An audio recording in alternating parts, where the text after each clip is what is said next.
Woza nendlebe ngize le ndaba.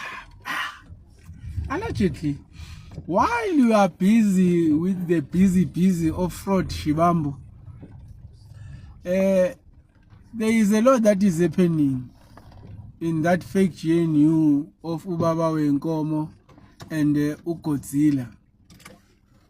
What is happening there is that Ubaba Wenkomo uxosha Andrew Whitfield Deputy Minister waka Trade, Industry and Commerce. Umxoshela ukuthi earlier this year wahamba waya kwelika Trump nakuba Ubaba Wenkomo engavumanga futhi eshila ukuthi ucela ukuthi bake bamise ukuya ngale kwelika Trump njengoba kusena lama tensions ayekhona. But Whitfield yena decided to go without permission kaBaba Wenkomo. So njengoba sexoshiwe ke ida isithi yona iyahoxa kule doti wale dialogue ka 700 million okumele ngabe imali ezosiza abantu especially izindlu kwathenjiswa ukuthi izokwakhiwa lapha Alex ebafethu futhi angayikhuluma indaba yase Alex.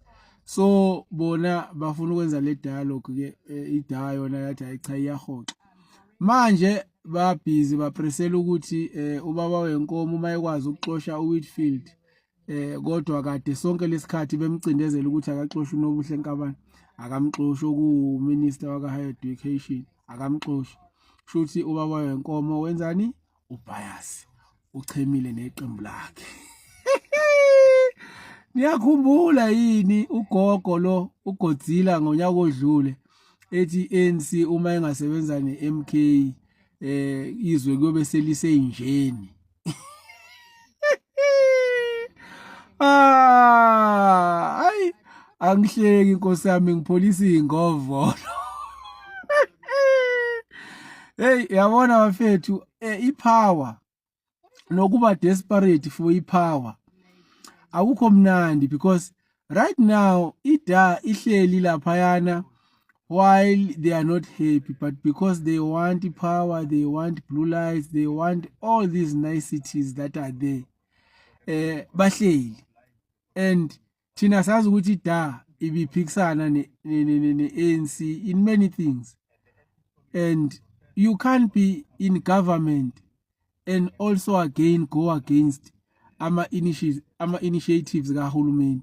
If ukuthi they decide ukuthi laba ANC bafuna kwenza idialogue idana you must hit the call.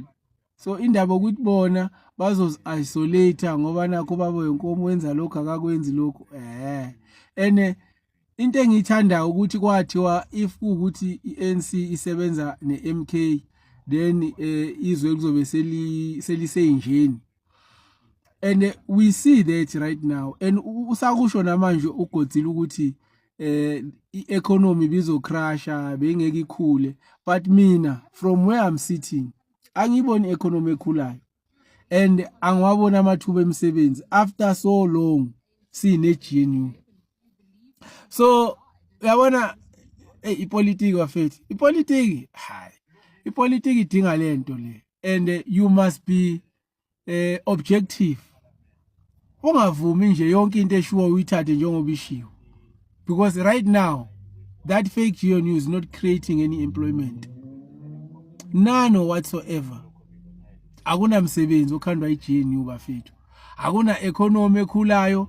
Ayikho into positive esingayikhuluma ngaphandle kweinkinga because the more people lose their jobs is the more crime ikhula and the GNU is doing nothing. Kunama foreigners manje ayakhula ngenye indlela. The GNU is doing, there's nothing that the GNU is doing, guys.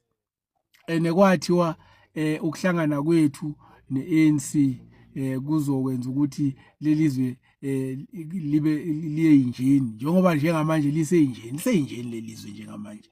But kwakuwumqondo nje wokushaya abantu ukuthi abantu bafuna ukuba in power because bona they are protected, they live large, they have everything, bakhona ukuphila a soft life, you know, bashaya